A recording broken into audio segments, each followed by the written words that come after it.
Akademiyada keyingi yillarda nafaqat professor o'qituvchilarning xorijga stajirovkasi, balki tayanch doktorantlar hamda mustaqil tadqiqotchilarni ham xorijiy davlatlarga ilmiy stajirovkaga yuborish ishlari bo'yicha samarali ishlar amalga oshirilmoqda. Ayniqsa yaqinda Qozog'iston Respublikasi Prezidenti huzuridagi Davlat boshqaruvi akademiyasida bir guruh tayanch doktorantlarimiz hamda mustaqil tadqiqotchilarimiz ilmiy stajirovkaga borib qaytishdi.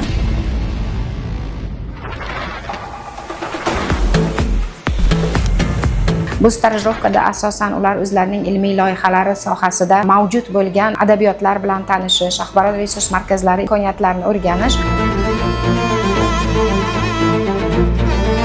Mazkur akademiyada faoliyat olib boradigan professor o'qituvchilar hamda o'zlarining tengdoshlari, ya'ni doktorantlar hamda ilmiy tadqiqotchilar bilan tanishish, kelgusida ular bilan ilmiy loyihalarda ishlash bo'yicha ancha kelishuvlar, rejalar bilan qaytganlarini akademiyada oxirgi marta bo'lib o'tgan ularning safar bo'yicha hisobotlarida alohida bir mamnuniyat bilan qayd etib o'tishdi.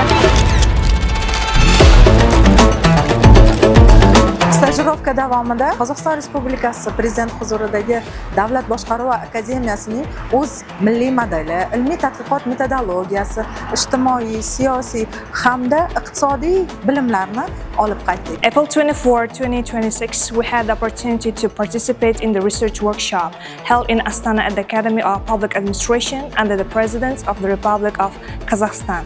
This international academy event brought together doctoral students, professors, and experts to discuss actual issues in economics and public administration. Основной целью стажировки стало обсуждение ключевых положений нашего диссертационного исследования с ведущими экспертами и профессорами Академии госуправления Республики Казахстан, а также совершенствование методологических подходов исследования процессов государственного управления. Qozog'iston Respublikasining akademiyasi aktiv zallari, kutubxonalari bizga tanishtirildi. Xonaga bemalol foydalanish imkoniyatlari dastlabki kunlarda yaratildi. During the workshop, participants presented their research focusing on the relevance, methodology, key findings, and practical implications of their dissertations.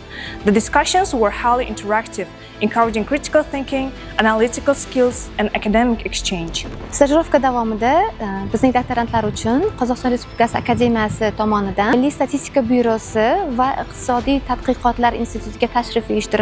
Ilmiy nazariyani amaliyotdagi qo'llanilishini o'rgandik va shular haqida bizga to'liq ma'lumot berildi.